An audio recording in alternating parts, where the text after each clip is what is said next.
How to log out Facebook on all devices. So let's start. First tap on three line.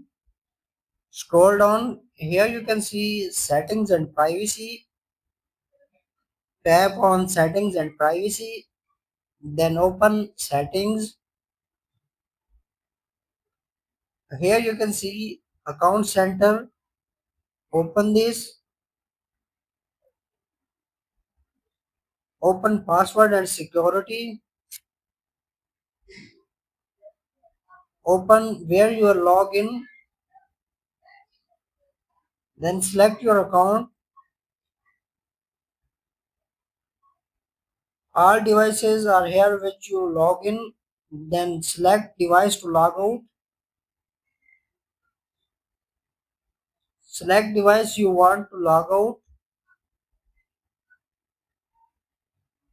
After select log out.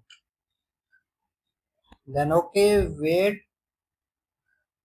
So in this way you can log out devices from Facebook. Thanks for watching.